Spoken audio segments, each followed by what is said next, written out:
Ikhwatu iman yang dirahmati Allah, materi yang akan dibahas tadinya mau melanjutkan syu'batul iman, cabang iman, tapi saya lupa kemarin itu Natal ya.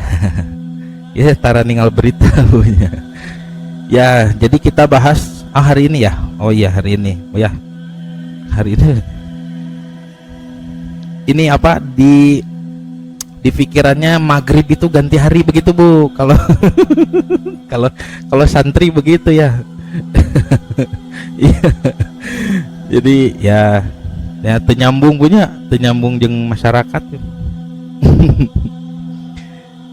Nah, Bapak Ibu yang dirahmati Allah, materinya adalah hari Natal dan sikap tasamuh ya. Jadi kita bahas, ada data-data ini hasil pengkajian ya dari santri-santri Ibnu Hajar di kelas eskatologi Islam, dan insya Allah kita juga akan membahas tentang sikap tasamuh ya, tasamuh atau yang sering disebut toleransi. Kita lihat dulu data-data hasil pengkajian nih tentang kelahiran Yesus Kristus atau Nabi Isa alaihi salam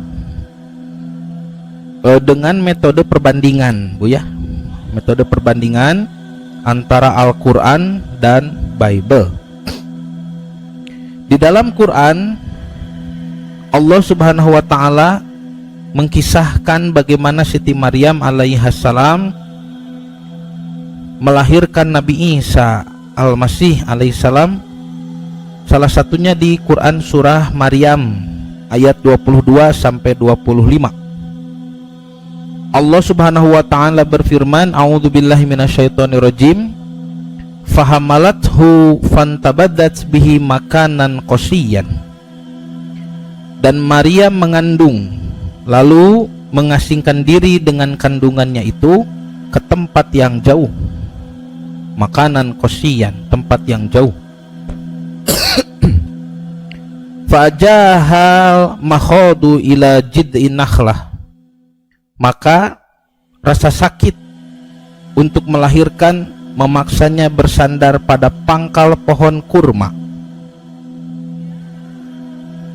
Qalat, Maryam alaihissalam berkata, ya laitani mittu qabla hadha wa kuntu nasyan mansiya. Wahai betapa baiknya aku mati sebelum ini dan aku menjadi orang yang tidak diperhatikan dan dilupakan.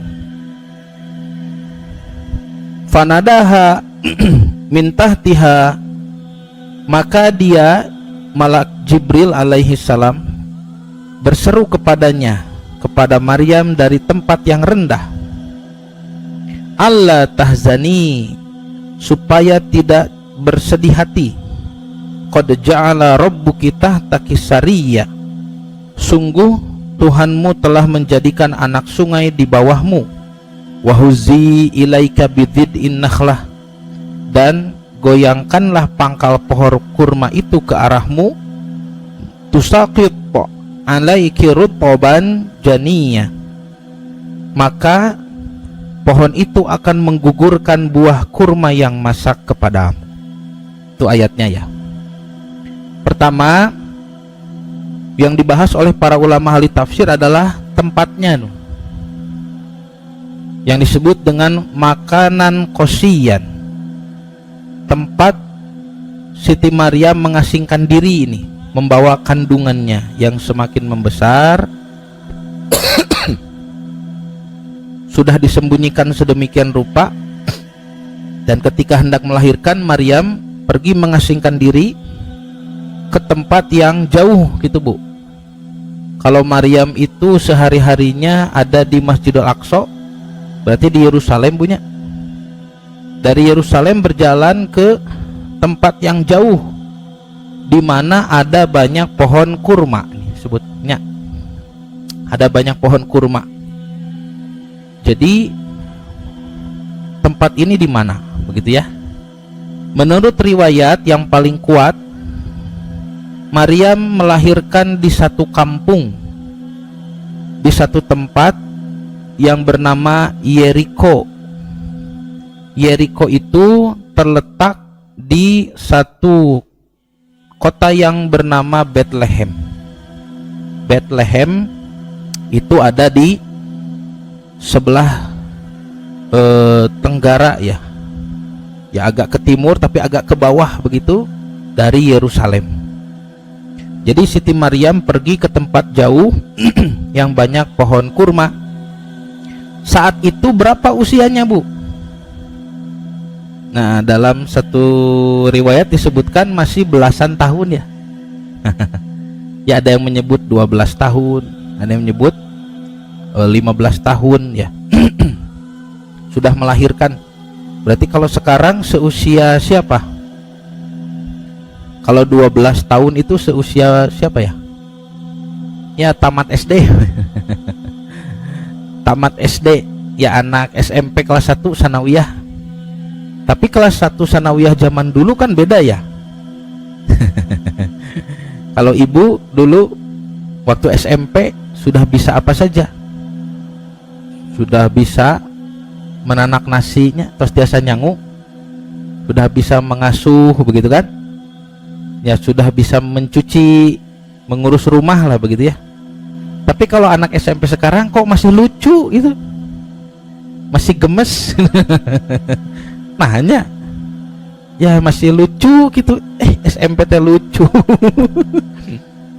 Boro-boro kita berpikir untuk menikahkan kan ya.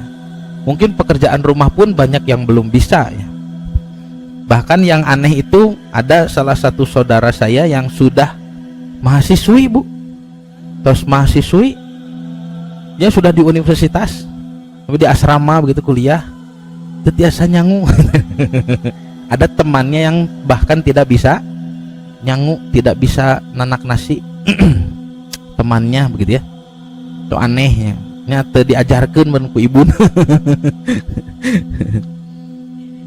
Nah, Siti Maryam alaihissalam terbayang bapak ibu beliau santrinya Nabi Zakaria begitu, santriwati yang solehah, yang lahir dengan keajaiban begitu ya, dengan nadar dari ibunya, kemudian diasuh oleh Nabi Zakaria. Dan Maryam saat itu adalah perempuan yang paling terkenal di Yerusalem. Artinya kembang desa sama kembang desa, semua tahu Maryam ya, semua tahu Maryam. Sudah lewat masa-masa balig ini, bar mitzvah kalau dalam budaya Yahudi, masa balig. Dan Maryam sudah belajar di Masjid Aqsa, belajar Torah, ilmunya sudah bagus ya. Karena itu dihampiri malak Jibril, beliau tidak takut. Ibu pernah baca ayatnya? Ketika Maryam dihampiri oleh malaikat Jibril, lari tidak? Lihat para nabi semua ketakutan itu. Termasuk Nabi Muhammad SAW. Menggigil, ya. Karena memang nabi lebih dahsyat ya, melihat dalam bentuk aslinya juga, melihat dalam wujud manusia, merang dicekik sekuat tenaga, disuruh menghafal ayat kan begitu. Nabi Musa juga ketakutan ketika menerima wahyu pertama. Allah berfirman dalam surat Toha, ya Musa la takhaf, Musa jangan takut. Artinya Nabi Musa itu ketakutan. Tapi Siti Maryam dihampiri malak Jibril dan dikatakan engkau akan melahirkan Al-Masih.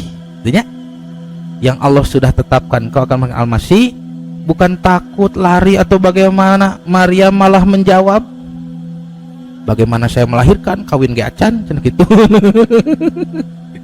Hebatnya itu tidak ketakutan ya. Para ulama ahli tafsir mencari kenapa kok ini Maryam begitu tegar gitu. Bisa jadi karena dorongan ilmunya ya, yang sudah dipelajari bersama Nabi Zakaria. Allahu a'lam. Jadi ilmunya mendorong untuk tegar, karena Maryam sudah tahu siapa Jibril, sudah tahu bagaimana para nabi, sudah begitu. Beda dengan Nabi Musa yang tidak ada pengetahuan sebelumnya kan. Beda dengan Nabi Muhammad SAW, kaget, nyeruas. Kalau Maryam ya mungkin begitu ya, ilmunya mendorongnya untuk kuat begitu. Wallahu a'lam. Nah, yang kedua itu ya. Jadi yang pertama lokasi, kedua usia, ketiga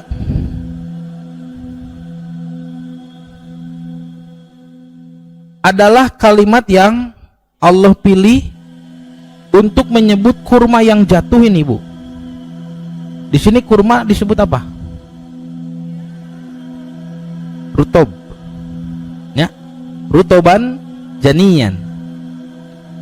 Padahal kurma itu bahasa Arabnya apa? Tamar. Ya. Kurma itu bahasa Arabnya tamar. Ya, tamar.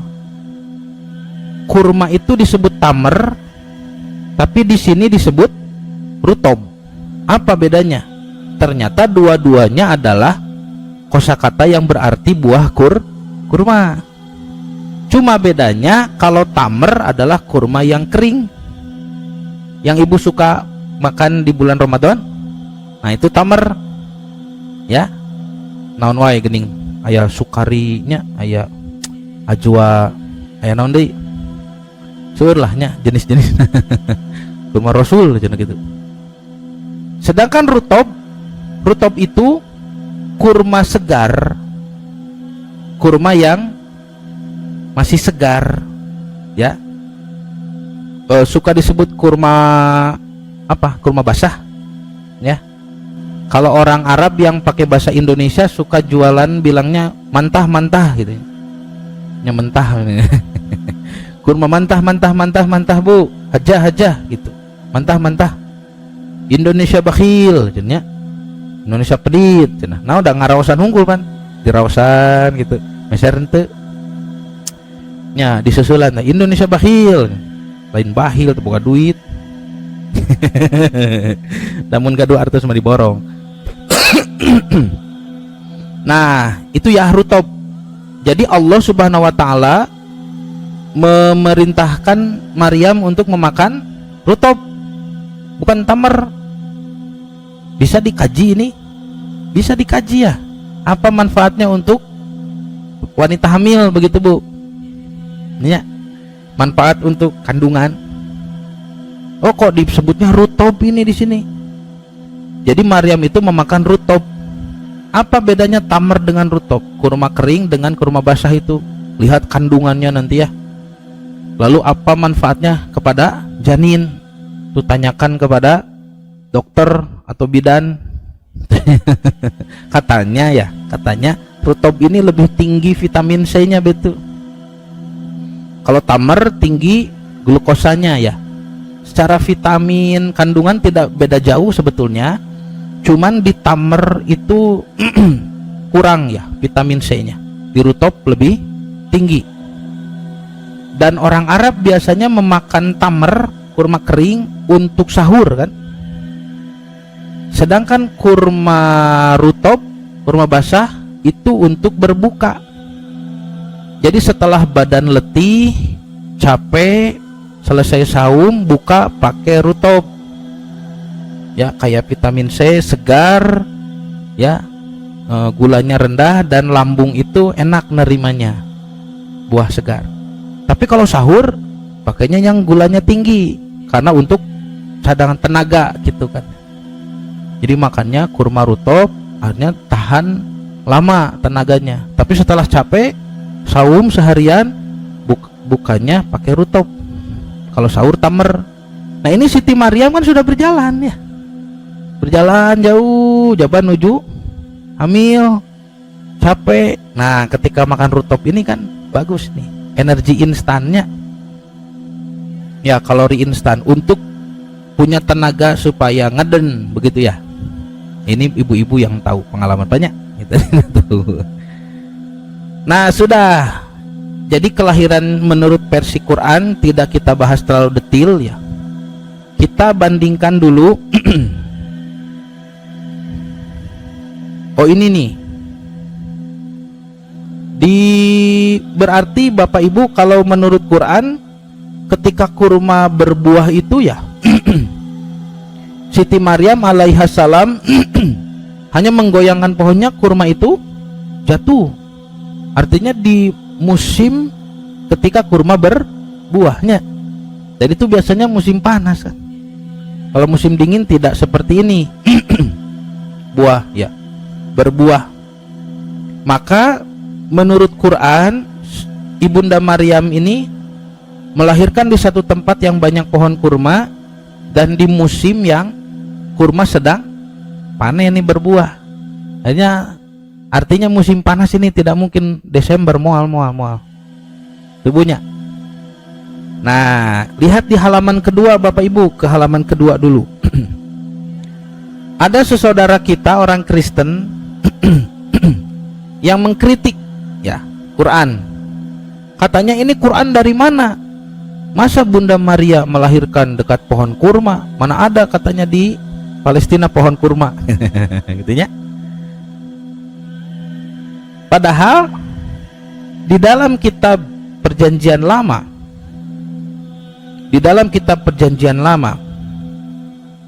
yang oleh orang Yahudi disebut sebagai Sefer Bereshit, disebutkan bahwa tempat di mana Ibunda Maryam ini melahirkan yang disebut dengan Yeriko di kota Bethlehem, jelas disebutkan di dalam Sefer Bereshit.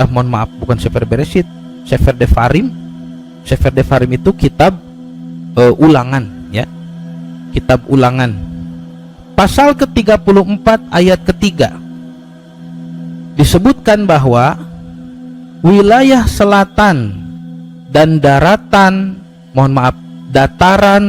di lembah Yeriko, ya, adalah kota pohon kurma sampai ke Zoar. Ayo Bu, halaman kedua di atas, ya, dibaca Be'et Hanegeb, Be'et Hakikar, Bikeat Yereho. Wilayah selatan dan dataran di lembah Yeriko. Ir adalah kota Hat-Tamarim, kotanya Tamer. Nah, bahasa Arab mah Tamer, bahasa Ibrani mah Tamar. Kalau disebut bentuk jamak Tamarim. Tamarim di urang mah permen asemnya. Tamarin eta mah. Ya, mohon tos atau tekedah ngabahas permen. Tadi ngabahas cibai Ibu mah. Nah, enak ngabahas permen.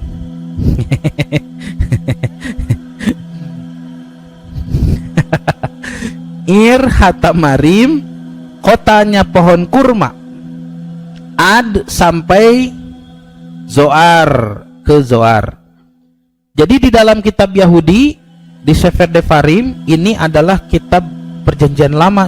Kalau menurut orang Kristen, dalam kitab mereka sendiri disebutkan bahwa Yeriko, ya, yang Yeriko itu adalah kota pohon kurma tuh.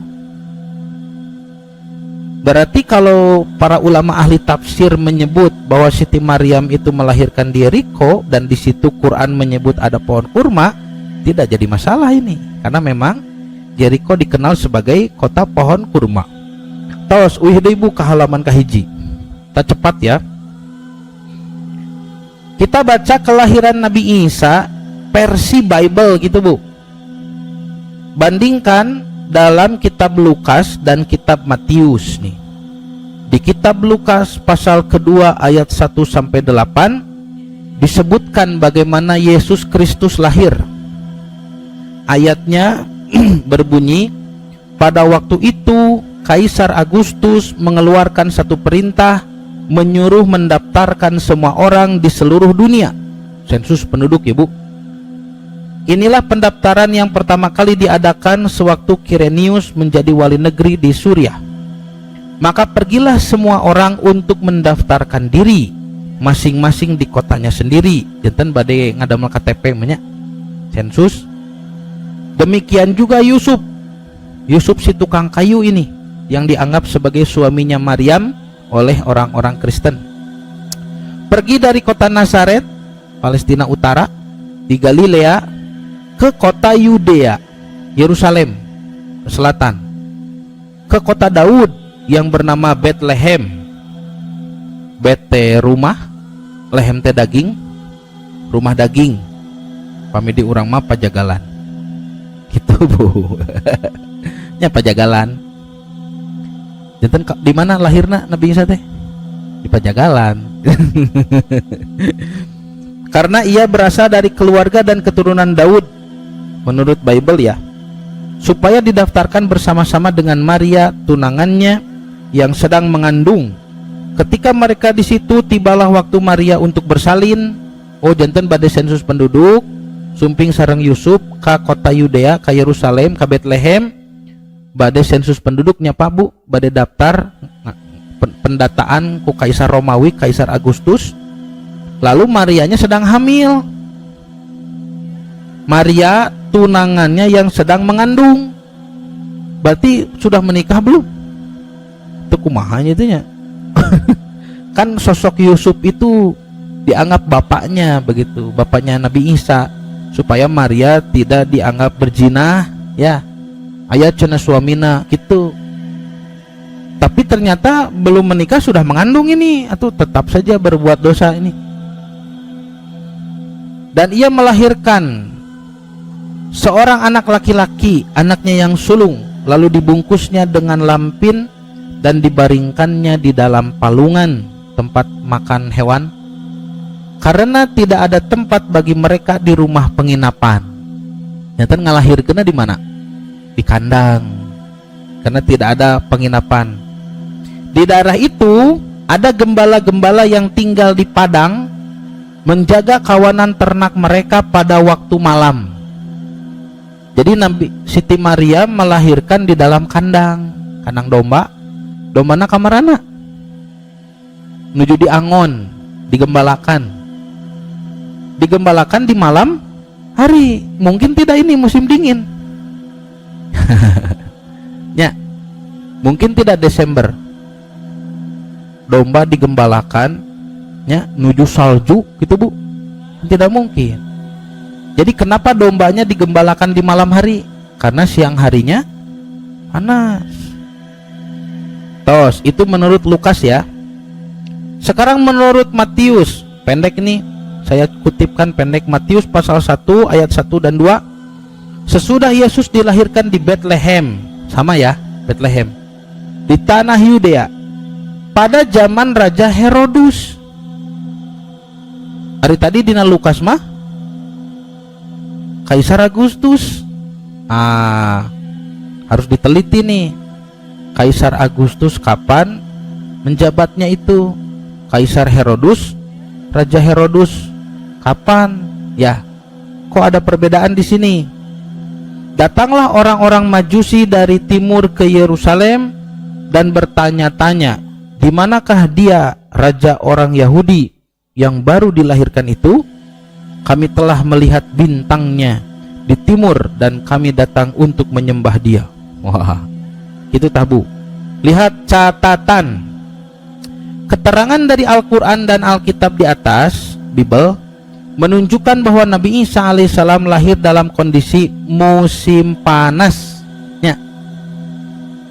Sehingga gembala-gembala berdiam diri di padang rumput dengan domba-domba mereka pada malam hari, digembalakan untuk menghindari sengatan matahari, serta perintah mandi di air sungai yang mengalir. Ini versi Quran ya. Tadi Quran, Maryam disuruh menyegarkan diri di sungai, menunjukkan itu bukan musim dingin. Dan isyarat buah kurma yang masak berjatuhan dari pohonnya, semuanya merujuk pada periode waktu musim panas, yaitu periode Juli, Agustus, September, dan bukan di bulan Desember ya, harusnya. Sebab jelas tanggal 25 Desember adalah musim dingin, sehingga udara di kawasan Palestina pada bulan Desember itu sangat rendah. Nah, ikhwatul iman yang dirahmati Allah, jadi sebetulnya ada meeting point antara Quran, kemudian Bible, kitab Lukas dan juga Matius, terkait dengan sama-sama mengkisahkan kelahiran Isa Al-Masih atau Yesus Kristus itu kemungkinannya pada musim panas.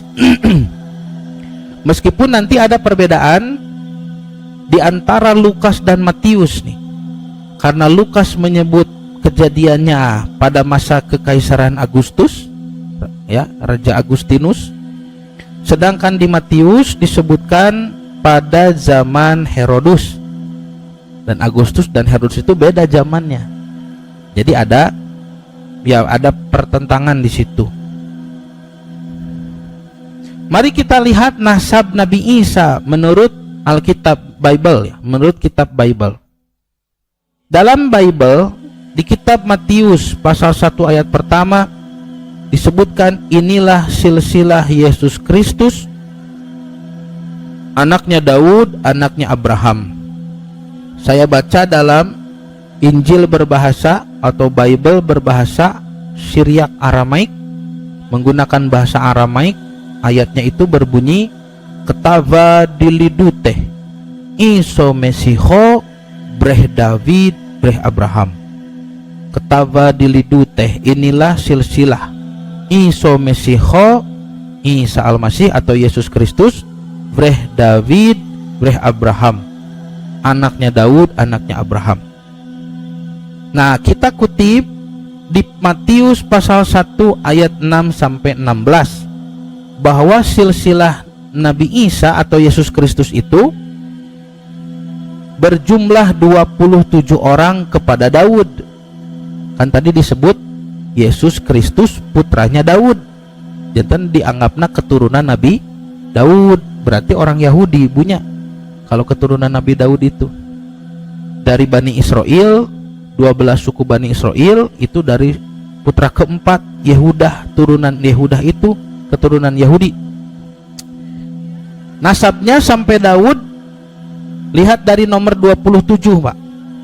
Jadi Yesus bin Yusuf, artinya jadi Yusuf itu bapaknya. Berarti dalam Bible itu ada nasab keturunan Yesus tapi melalui jalur bapak, artinya kalau di Quran kan tidak ada bapaknya. Sudah Maryam perawan suci, titik, melahirkan dengan mukjizat. Hari ini banyak orang Kristen tidak percaya itu, ya, sehingga yang dijadikan tokoh sentral dalam kehidupan Yesus Kristus adalah bapaknya Yusuf. Makanya nanti ada banyak orang Kristen yang ketika baca Quran takjubnya, kok di Quran itu tokoh sentralnya justru Maryam. Nah, makanya ada surah Maryam.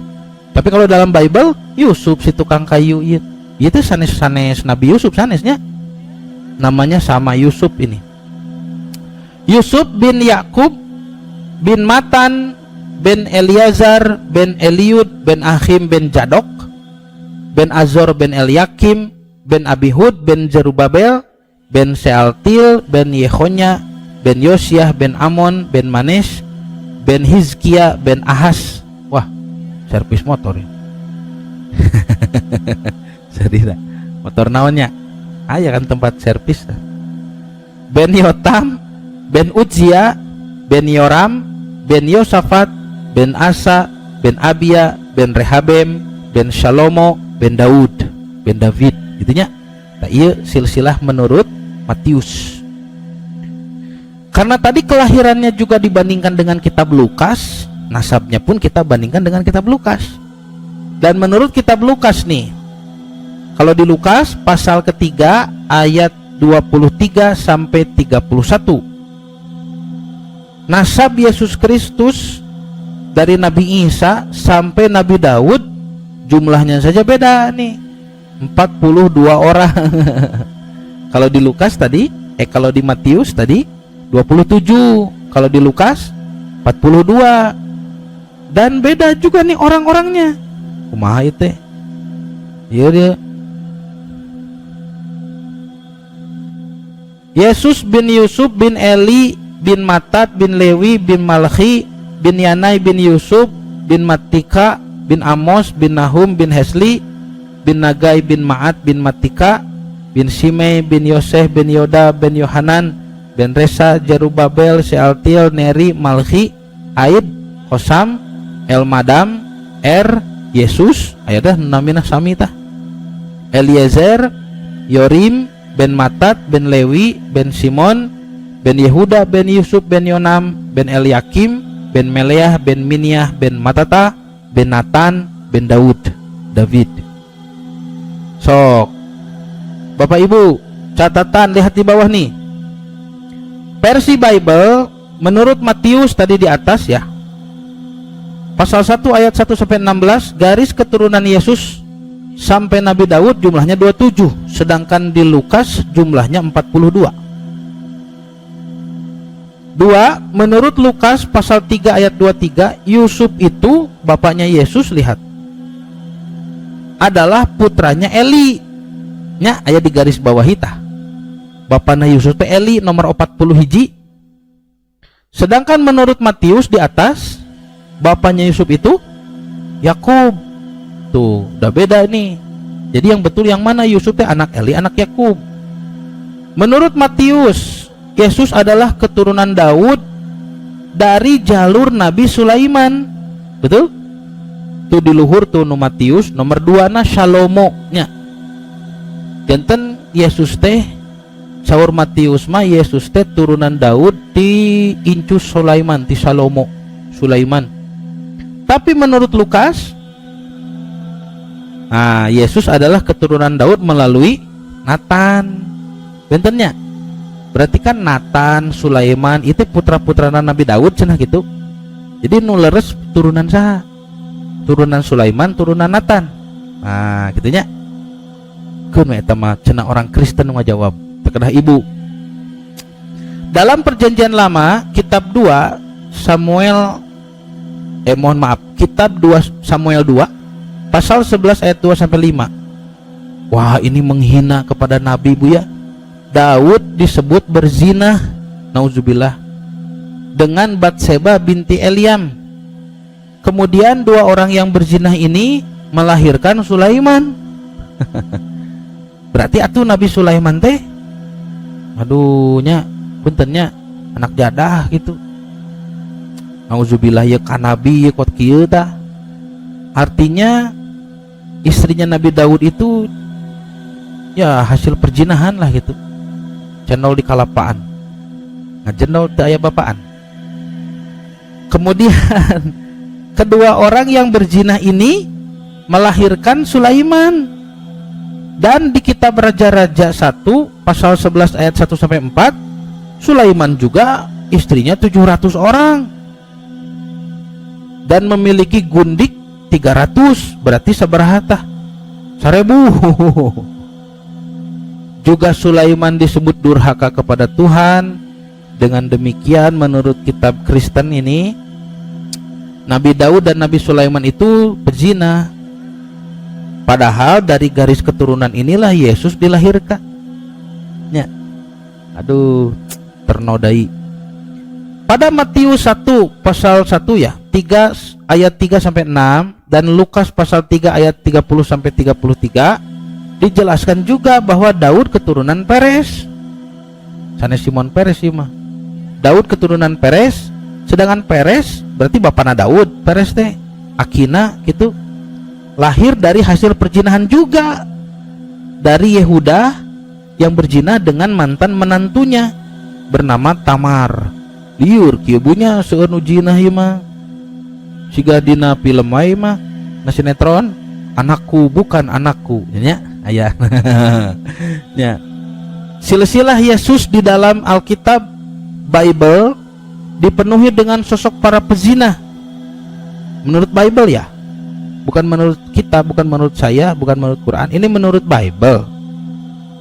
Padahal di dalam Torah Musa, di dalam Perjanjian Lama, hukum pezinah itu bersama keturunannya harus dikeluarkan dari jemaat Tuhan, Bu. Anehnya.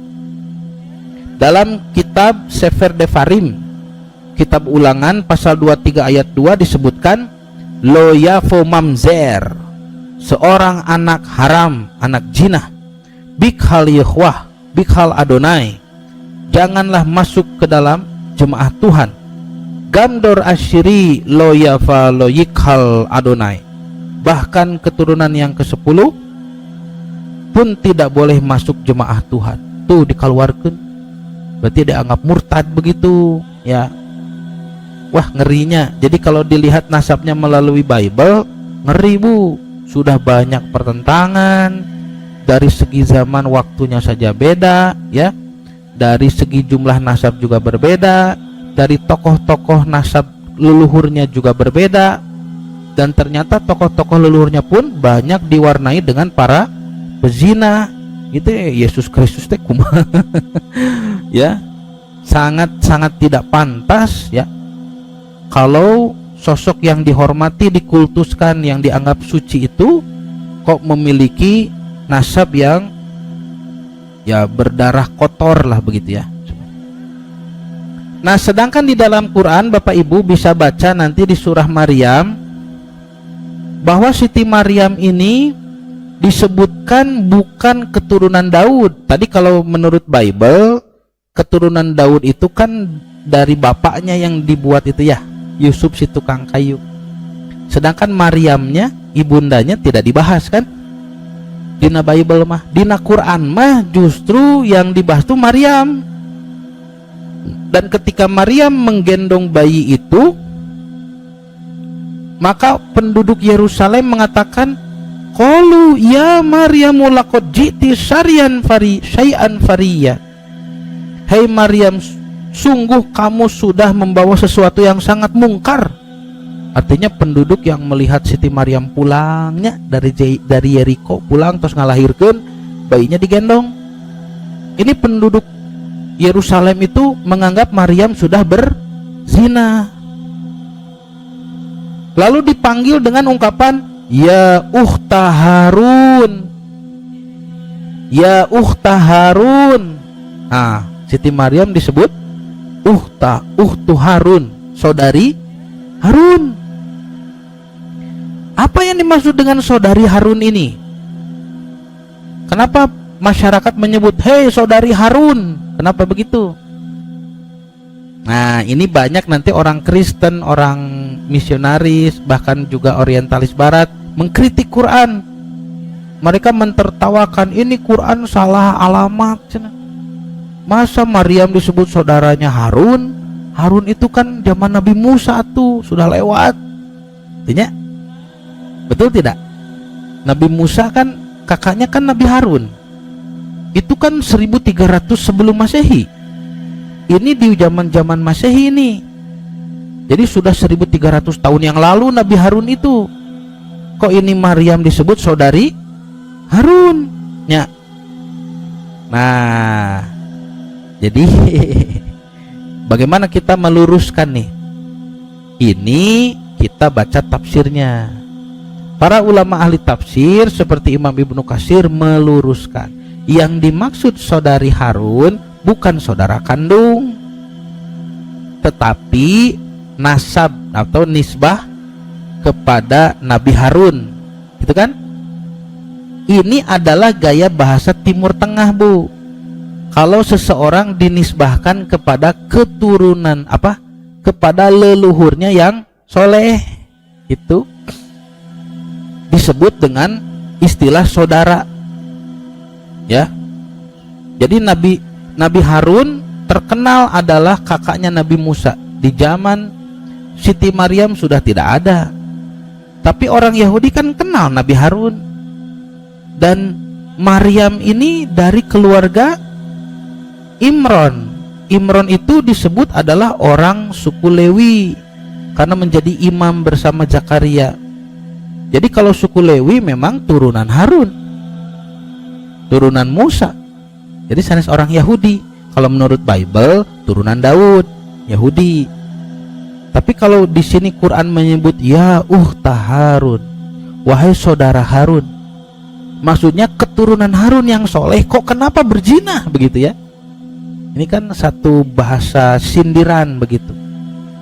Kata Imam Ibnu Katsir, seperti seseorang di Arab misalkan turunan dari suku Mudor.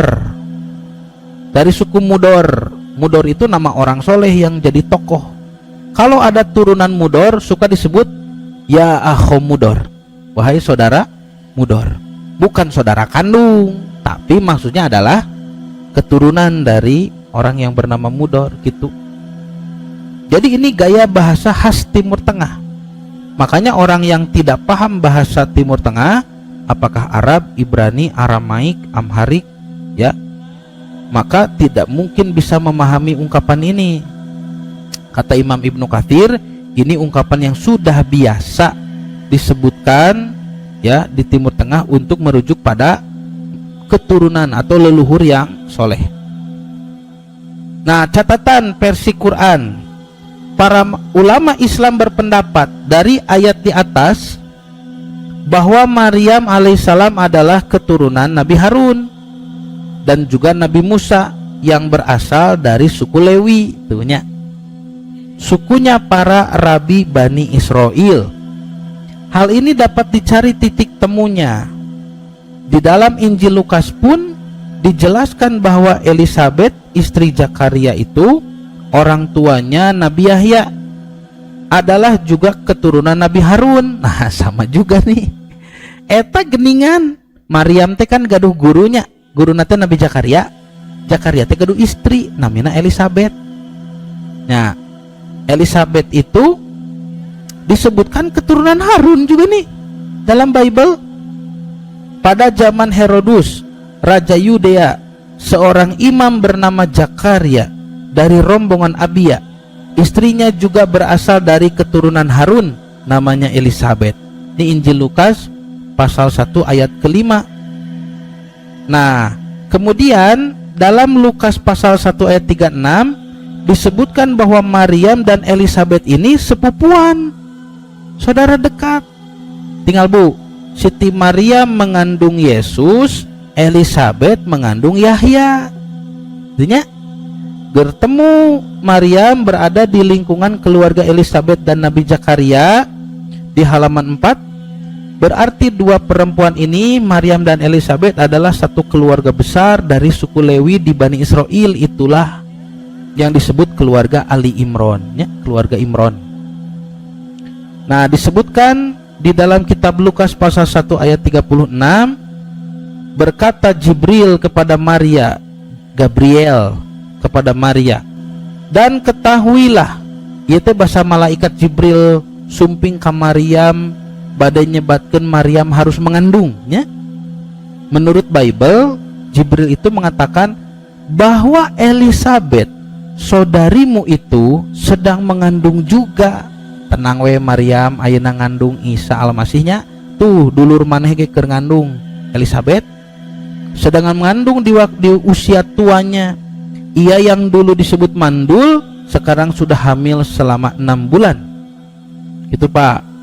Elisabet saudaramu itu, Elisabet saudari perempuanmu, nya Eliseva akhyantehi, gitu bahasana. Nah, disebut juga keturunan Harun tadinya. Jadi sama kan sebetulnya. Di Quran Maryam disebut saudari Harun, bukan saudari kandung, tapi keturunan Harun. Di Bible pun ibunya Nabi Yahya, Elisabet, disebut saudari Harun ya. Ya, tidak jadi masalah sebetulnya. Cuma orang-orang yang tidak paham lah yang mempermasalahkan. Tuh, tosta. Ada satu pendapat lain nih sebagai tambahan ya, pamang lieur punya. Pamang lieur lah. Karena ada lieur macam anak di bumi. Sebagai tambahan, di dalam pendapat-pendapat ulama Islam, ulama tafsir, ada juga yang berpendapat memang Maryam punya saudara namanya Harun. Karena ada satu hadis Nabi Muhammad SAW yang menyebutkan itu. Nah, jadi bagi kita tidak ada masalah. Apakah ucapan ya ukhta Harun, hei saudari Harun, itu mau artinya majazi kan Nabi Harun? Berarti menggunakan gaya bahasa Timur Tengah. Dan di Timur Tengah masuk itu nyebatna. Hei dulur Mudor, hei dulur Harun, eta teh keturunan maksud nama. Ya, karena sosok nenek moyangnya itu soleh, jadi disebut-sebut. Ya. Tapi kalau misalkan ya ukhta Harun itu hakiki, memang ada saudaranya Maryam bernama Harun yang soleh, itu pun tidak jadi masalah bagi kita karena ada hadis, ada riwayat yang menjelaskan itu. Ya, ada yang menjelaskan itu. bahwa di zaman Siti Maryam ini sudah banyak orang yang bernama Harun. Gitu, Bu. Terusnya itulah sekilas data nih hasil jeripayah para santri Ibnu Hajar, Bu. Ya, lumayan lah kayaknya ngadekul santri ya teh. Di kelas eskatologi, ada kelas kristologi di pesantrennya Ustadz Amin. Para santri ditugaskan untuk mencari data. Nah, alhamdulillah ini hasil kerjanya bisa kita nikmati begitu ya. Nah, sebagai penutup, masih ada waktu 5 menit lagi, Bu ya. Sebagai penutup, mari kita lihat tentang tasamuh atau toleransi kepada hari Natal. Jadi sudah bisa kita buktikan tadi bahwa hari Natal itu kalau dianggap hari kelahiran Isa Al-Masih atau Yesus Kristus, kita lihat dalam Quran, dalam Bible, kedua-duanya tidak merujuk pada waktu musim dingin, Desember tidak. Tapi kedua-duanya merujuk pada musim panas, antara Agustus Septembernya. Karena di Quran ada kurma yang berjatuhan, Maryam juga disuruh mandi di situ dengan sungai yang mengalir oleh malaikat Jibril. Di Injil Lukas ada gembala-gembala kambing yang mengembalakan ternaknya di malam hari, gitu ya. Sehingga kandang itu kosong dipakai melahirkan Maryam. Di Injil Matius juga terlihat ada orang-orang Majusi melihat bintang-bintang dan berdatangan mereka ke sisi ya, ke arah ke tempat Siti Maryam yang sedang melahirkan dan mencari bayi itu. Jadi semuanya memperlihatkan nuansa musim panas, begitu. Itu meeting pointnya. Ya, itu meeting pointnya. Silahkan Bapak Ibu nanti diulang lagi ya membaca ayat-ayat ini. Kalau tidak jelas satu kali boleh diulang ya. Nah, jadi Natal 25 Desember ini apa dong? Dan Nabi Isa mah teu lahir Desember gitu ta. Sok ararane. 25 Desember ini dulunya adalah hari titik balik mataharinya. Jadi dalam satu musim nanti matahari itu punya fase baru ya. Di akhir tahun di 25 Desember ini disebut hari-hari terakhirnya matahari ini dalam siklus 1 tahun. Makanya nanti beberapa hari ke depan itu sudah masuk tahun baru kan? Ya. Nah, maka dulu para penyembah dewa matahari lah yang merayakan itu. Sol Invictus tanya, para penyembah dewa matahari di Romawi yang merayakan 25 Desember. Karena dulu ajaran Kristen, ajaran Paulus ya, yang merusak ajaran Nabi Isa, masuk ke daerah Romawi. Dan banyak orang berbondong-bondong masuk agama Kristen. Maka oleh Kaisar Konstantin nanti di zaman setelahnya agama Kristen ini diadopsi jadi agama negara karena banyak pengikutnya. Sebagai taktik politiknya, maka perayaan Romawi 25 Desember digabung dengan perayaan Kristen supaya matching begitu. Agama Romawi tidak hilang, agama Kristen yang baru waktu itu baru masuk dan sudah laku di masyarakat bisa menyesuaikan. Jadi gabung. Tah, penggabungan agama seperti ini, Bu, namanya sinkretisme. Mohon, sinkretisme. Jadi sinkretisme mah penggabungan agama dan hukumnya di dalam Islam haram. Tidak digabung pun sudah haram ini. Karena merayakan Dewa Matahari 25 Desember. Natal itu kelahiran Dewa Matahari. Sekarang digabung dengan pengkultusan Nabi Isa yang dianggap Tuhan. Yo haram nage kuadrat, haram kuadrat. Ya. Saya nu heureung makanan naon nu pangharamna babi nu reuneuh ti heula.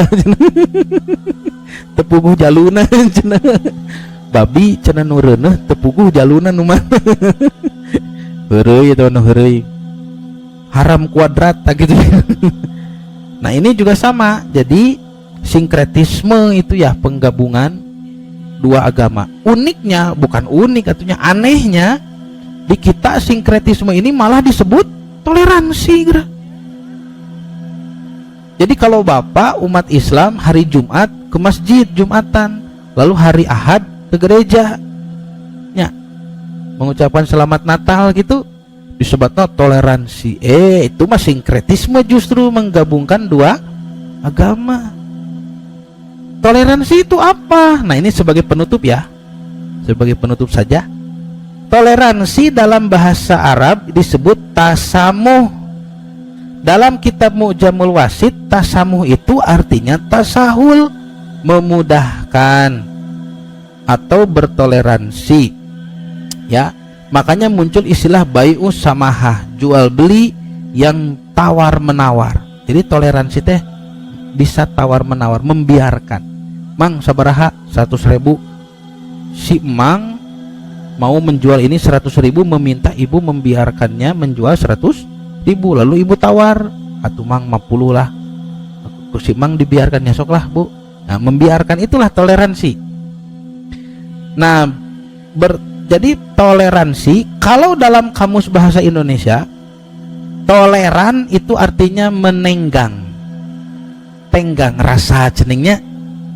Kantos kapungkur belajar ibunya pelajaran PPKN, ibu mah sanes PPKN merenya kapungkur naon, PMP nya, PMP nya ya, PMP, pendidikan moral dan Pancasila. Pami abdi mah anak 90-an tos PPKN, pendidikan Pancasila dan kewarganegaraan gitu. Ada pelajaran tenggang rasa. Apa itu menenggang? Menenggang itu membiarkan pendapat, pendirian, pamadegan orang lain yang berbeda dengan kita. Orang lain mau begini, kita mau begitu, tibaliknya. Kita mau begini, orang lain mau begitu. Biarkan. Itu sikap toleransi.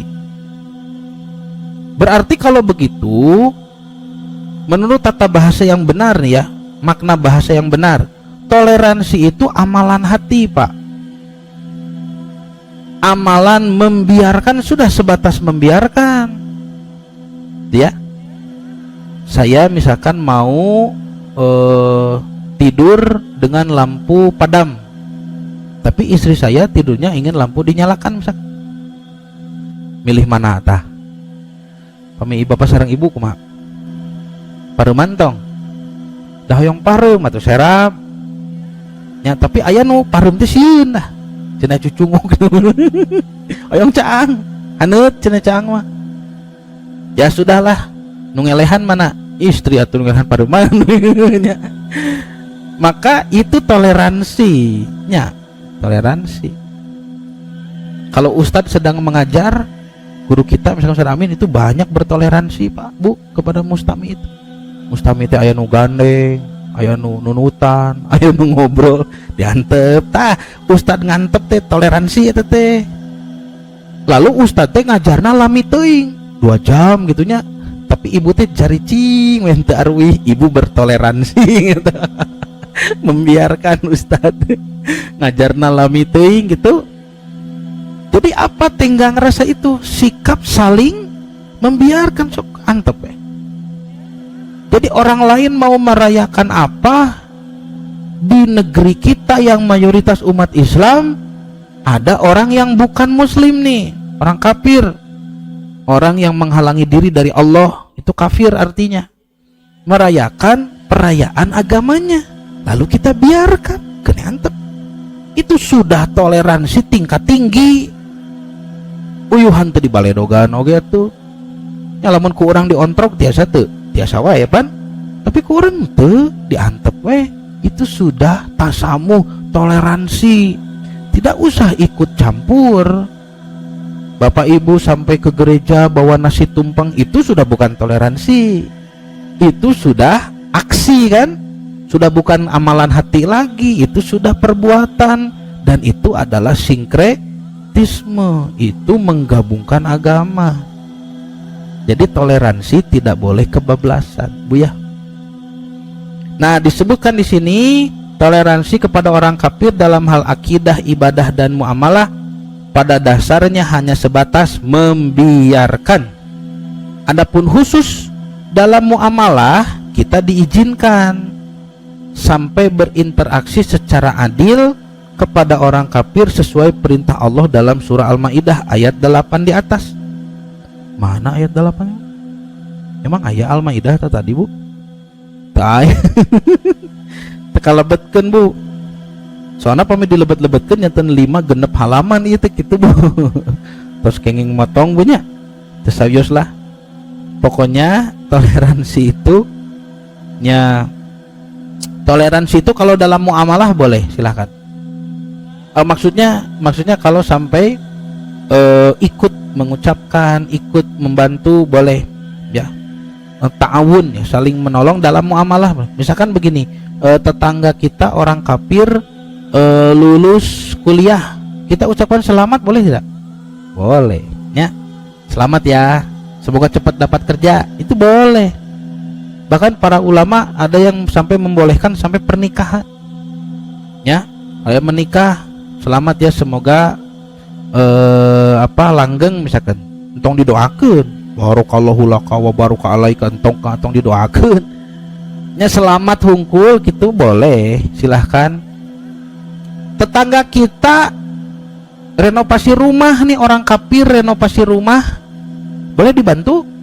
Boleh, silahkan. Muamalah eta mah. Butuh semen, ternyata ibu punya semen sisa, boleh dikasih?